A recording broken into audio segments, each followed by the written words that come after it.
La période des fêtes, les vacances, le nouvel an et la rentrée, c'est pour nous tous une période d'introspection. Un moment spécial, on est entouré de toute sa famille, de ses amis, on se soucie les uns des autres, mais on prend également du temps pour réfléchir à soi. Dans cette période, on est donc amené à faire le point sur nos projets de vie et on essaie aussi de se projeter sur l'année à venir. Et bien sûr, la vie sentimentale occupe très vite nos pensées et se retrouve même au cœur de nos réflexions. On fait le point sur les années écoulées, sur nos peines de cœur, sur notre situation actuelle, sur notre état affectif et émotionnel du moment. Et si on n'est pas complètement épanoui de notre côté, l'exercice peut devenir très vite très douloureux. La frontière entre espoir et résignation devient presque invisible. Faut-il repartir sur cette nouvelle année en faisant encore plus d'efforts, sortir plus, s'inscrire sur plus d'applications de rencontres? Après tout, est-ce que ça a donné quelque chose jusqu'à présent?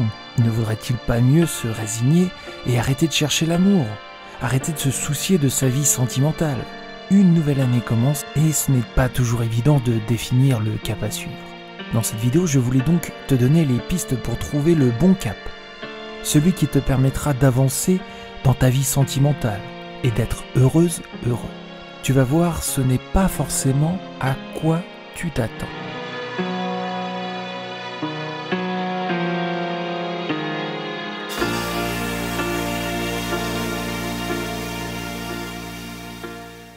Voici donc les 5 bonnes résolutions à prendre pour réussir ton année sur le plan sentimental. Première résolution, oublie le passé, concentre-toi sur ton présent et ton futur. Tes histoires passées, il faut les laisser derrière toi. La nouvelle année apporte cette énergie qui peut te permettre d'avoir un peu plus de force pour regarder de l'avant. Si tu es bloqué parce que tu n'arrives pas à oublier quelqu'un, je t'invite à regarder cette vidéo que j'ai faite sur le sujet. Deuxième résolution, prends soin de toi. Cette année, je t'invite à te concentrer sur toi. Tu dois devenir ta priorité. Prends soin de toi, prends soin de ton corps, prends soin de ton esprit. Pour le corps, je t'invite à réduire, même à bannir toutes les mauvaises habitudes. Le sport peut aussi beaucoup t'apporter niveau physique et moral. Mais il ne faut pas que ça devienne une contrainte. Si tu ne trouves pas de plaisir dans ce que tu fais, ça sera compliqué de le faire tout au long de l'année. Essaie donc de prendre des bonnes habitudes et fais en sorte que ces habitudes, elles te plaisent. Et il y a des astuces toutes simples. Par exemple, faire plus de trajets à pied ou en vélo. C'est déjà du sport et en plus c'est agréable. La clé ici, c'est de prendre le temps de faire les choses. Prendre du temps pour soi.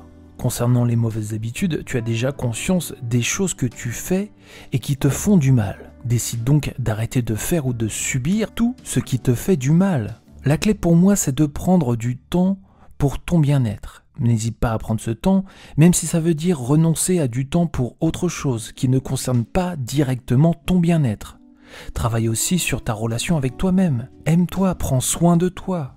Et enfin, vas-y petit à petit. Les changements les plus importants se font dans la durée et pas dans l'intensité. Résolution numéro 3, continue de croire en l'amour. Le scepticisme vis-à-vis de l'amour ne te mènera nulle part cette année. Laisse-toi donc la possibilité d'aimer et d'être aimé. Continue de croire en l'amour. Car oui, aimer et être aimé, c'est possible. Et ça arrive à beaucoup de personnes. Ces personnes, elles n'avaient rien de plus que toi. Par contre, elles avaient toutes un point commun. Quand elles ont rencontré leur partenaire, elles n'ont pas eu peur d'aimer. Bien sûr, je ne te dis pas de te lancer dans de grandes déclarations à chaque coup de cœur. Mais n'aie pas peur d'aimer.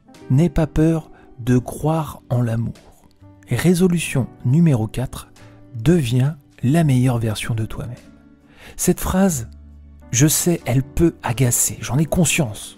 Pourtant, si tu arrives à l'intégrer et à la mettre au service de tes actions, elle peut faire des miracles. Dans tes choix, dans tes efforts, dans ton comportement, dans tes habitudes, si tu cherches à devenir la personne que tu veux être, tu vas grandir, tu vas t'épanouir.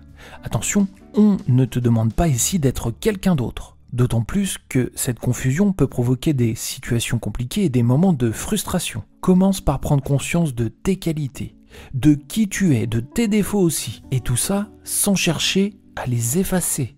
Il faut juste en être conscient. Ensuite, sois simplement toi-même en faisant en sorte de prendre la meilleure décision pour chacun de tes choix. Fais en sorte d'être fier de toi. Résolution numéro 5, peut-être la plus importante, profite du moment présent et profite de la vie. Ne te laisse pas parasiter par tes peines de cœur. Tu vis peut-être une période difficile en amour, mais la vie continue. Ne te complains pas dans ta souffrance sentimentale. Quand tu passes des moments avec ta famille, tes amis, des moments fun où tu t'amuses, laisse-toi du répit et profite pleinement de ces moments. Laisse-toi kiffer ta life. La clé aussi, c'est d'arrêter de se soucier des autres, de ce qu'ils pensent, de ce qu'ils peuvent penser, de ce qu'ils vont penser. Vis ta vie et ne laisse pas quelqu'un d'autre t'empêcher de la vivre pleinement. Conclusion. Alors, quelle est la résolution qui te parle le plus ? Peut-être as-tu pris une décision plus personnelle qui n'apparaît pas dans cette liste. Si c'est le cas, n'hésite pas à me le partager en commentaire. J'espère que ces résolutions te guideront pour cette nouvelle année. Et j'insiste encore sur l'importance de se concentrer sur toi, sur ta personne cette année. C'est là la base de tout ce qui pourrait t'aider à avancer dans ta vie sentimentale. Merci d'avoir regardé cette vidéo, n'hésite pas à la liker pour me soutenir. Et de mon côté, cette année, je continue les vidéos sur la chaîne. J'ai beaucoup de projets et de nouvelles idées pour cette année. J'espère pouvoir les mettre en place et continuer à t'accompagner avec bienveillance dans ta vie sentimentale. En espérant que 2022 soit une super année pour toutes et tous. À très bientôt pour une nouvelle vidéo sur Cœur Brisé.